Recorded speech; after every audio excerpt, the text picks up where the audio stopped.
Playoffs with Barry Melrose, plus UFC star Nate Diaz joining us ahead of UFC 263 on Saturday, and Tom Brady putting in work at Bucs minicamp. But first. Yeah, on this date in 1979, the New Orleans Jazz moved to Salt Lake City, thus becoming the Utah Jazz. That's an internet fun fact for you. Yeah, broke a young boy's heart in New Orleans. 2 NBA playoff games begin in Salt Lake with the Jazz hosting the Clippers. Game 1, no Conley for Utah, no Olowokandi for LA. And no buckets going in for the Jazz. I mean, that's Mitchell right there. Thank you for the aerial display. Jordan Clarkson, no good. Mitchell's going to miss again. The Jazz go 0 for 20 from the field in the first quarter over like an 8-minute span. They were 5 for 27 in the first quarter. I mean, they were brutal. But the Clips were up 13 at the half. Kawhi Leonard, he had 7 points, 3 rebounds, 3 assists in the first half. Luke Kennard was your leading Clipper after one with 11. Let's go to the third quarter, and the Jazz, Quinn Snyder gave him a pep talk. And Donovan Mitchell was listening. Crossover in the 3. If some is good, more is better. Mitchell. That's four fellas in white jerseys he went by right there. That 13-point lead is down to 5. Mitchell. Threes, please. Jazz are down 2. And then Mitchell's going to find Royce O'Neal. Right side layup right there. I think that was the Jazz first lead since 12-11. There's Mike Conley. Fourth quarter, tied. Mitchell. Step back, Bobby Jack. He was 5 of 14 in the first half. He was finished 16 for 30, so you can do the math right there. Leonard gets inside, finishes with the foul. Clippers down 2. Then Bogdanovich from 3. Dwayne Wade was there jumping up and down saying, I own part of the team. Jazz up 10.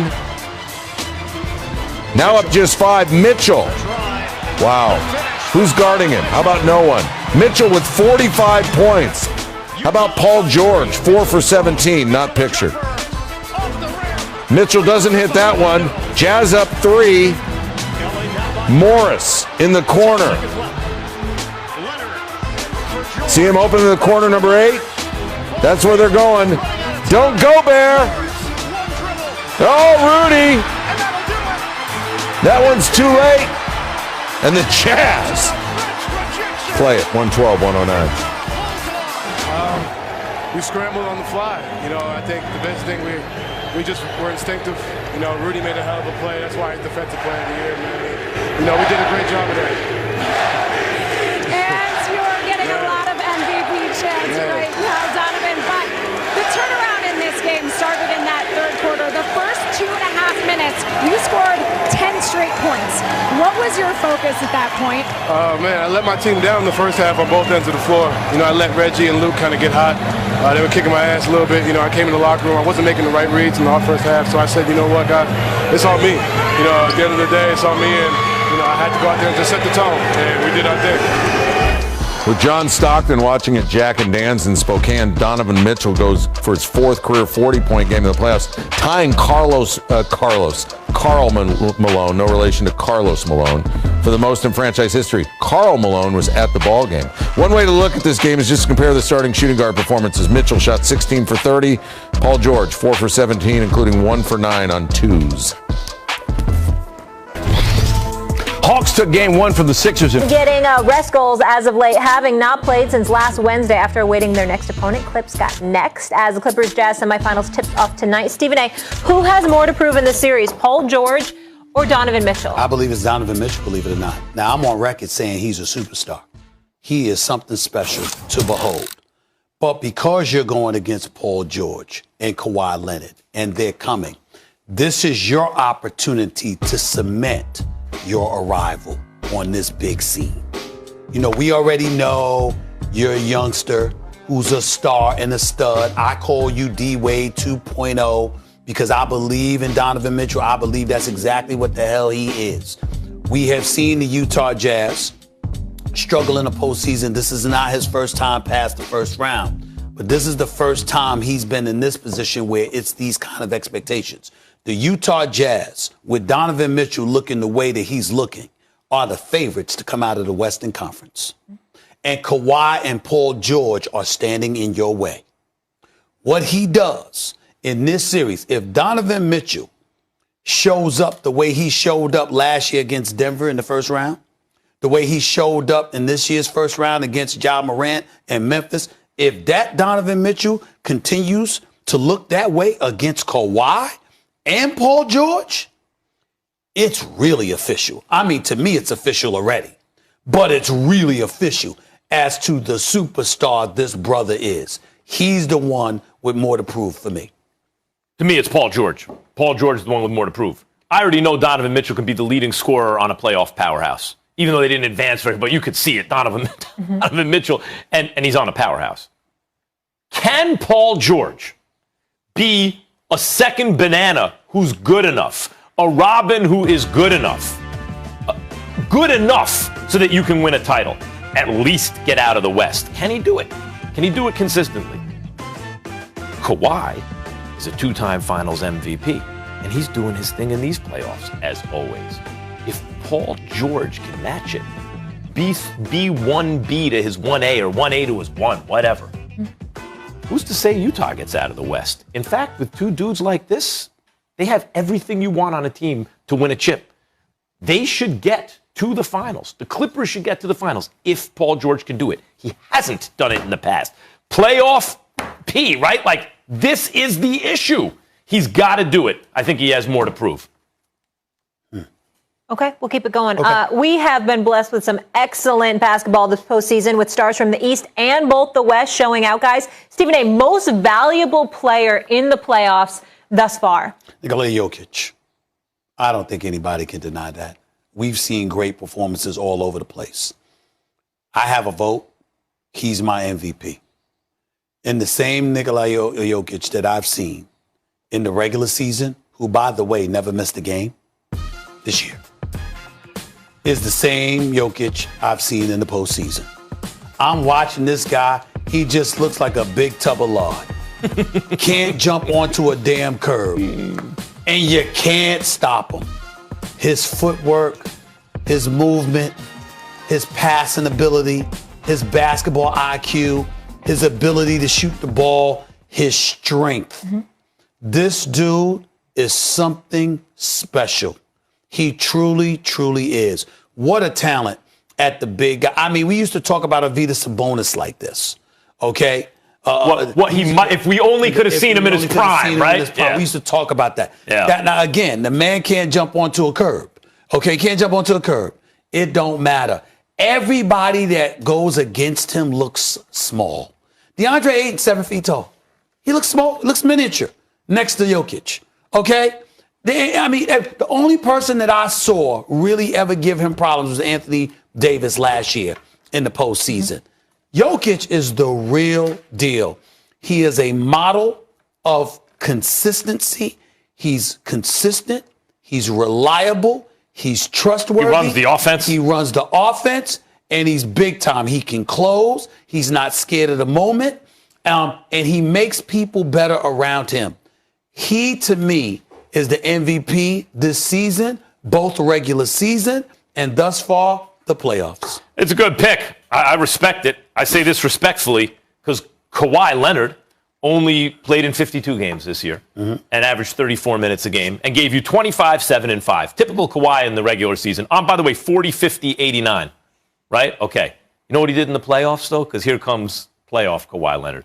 He joins Kareem, I mentioned this yesterday, Bernard King, and Shaq as the only 60, 40, 90 guys in playoff history with 200 points in a playoff. Look at this. Look at games 6 and 7 versus the Mavericks, Stephen A., when their backs were to the wall. What this dude did. 45 on 18 of 25, and then 28 on 10 of 15 with 10 boards and 9 assists. You know what he's doing for the playoffs? I said 60, 40, 90. He's giving you 32, 8, and 5. But guys, the big thing is, he did miss that corner 3. He airballed it, right? And it looked like the season was over. The fact that he came back from that to be the best player on the court, on a court with Luka Doncic, in games 6 and 7, Kawhi is my MVP of the first round. MVP of the playoffs so far. Okay, we'll keep it going. While we're talking MVP, we would be remiss not to touch on some of the top-performing teams This postseason, who might have been slept on, Max, which team is the most overlooked in the playoffs thus far? The Nuggets. And they're hurt. Like, they have a lot of depth in their backcourt, but it's being tested now. And if they had Jamal Murray, I'd take them to get out of the West. They don't. Even so, because they don't have Jamal Murray, we've been trying to write them off for so long. Mm-hmm. They didn't miss a beat without Jamal Murray. And even if I think they're challenged in these playoffs, let's not get carried away by what the Suns just did. You mentioned it, Molly and Stephen A. At home with a true sixth man, the fans. Denver got mile high. They got a real home court, too. And the bottom line is, and hats off to Ayton, he played great against Jokic last night. Jokic remains the best player in the series. He was the best player in last series with Damian Lillard. His team advanced. He is the best player in this series with Devin Booker and Chris Paul and Ayton. And his team has a real chance to advance. I think we are sleeping hardest on the Nuggets. For me, it's the Atlanta Hawks. The Atlanta Hawks were losing big games, weren't even going to make the playoffs, got rid of their coach, brought in Nate McMillan, who was just fired from the Indiana Pacers job, okay, and go on a tear, finish as a top 5 seed in the Eastern Conference. They get to the playoffs. Yeah, you beat my Knicks because you were the better team with better players, period. No excuses. But you roll up to Philadelphia with a team most people felt is coming out of the East. A lot of people felt was coming out of the East. Mm-hmm. Joel Embiid rolls out on the court, and you are still up 29. Trae Young still dropping 35. And Embiid did his thing. And Embiid did his thing, and you still lost. And you still beat them if you're the Hawks. The Atlanta Hawks, Quavo, I brought him up earlier. This is why I forgot to say earlier. Quavo called the Atlanta Hawks the Splash Brothers East.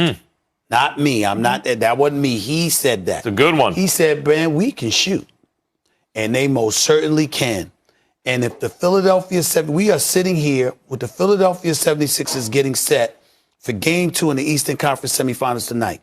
If the Philadelphia 76ers lose tonight, the Atlanta Hawks are going to the Eastern Conference Finals. One dude who has done more for himself in these playoffs, I think, than anyone else is Trae Young. Yeah. Because he's good. Like he's Steph Curry light, but under pressure, he is fearless, and he's been as good as anybody. Like Trae Young's stock, he's top 15, top 20 type player. Yes. By the time the smoke clears, it's going to be higher. He's been putting on a show, like what he did in New York with the fans and how he handled everybody. It's like next level star power. Yep. It's pizzazz. He makes around him better. Everyone around him better. Another point that I got to give Quavo some love for this too. Quavo's got a lot of love on this show. You know what I'm saying? He's earning it. Yeah, because he earned it. Yeah. Because he said what he said. Yeah. He's bringing up these points. Yeah, that's good. He said, yo, look at the Eastern Conference. He said, we're the best opponent for the Brooklyn Nets.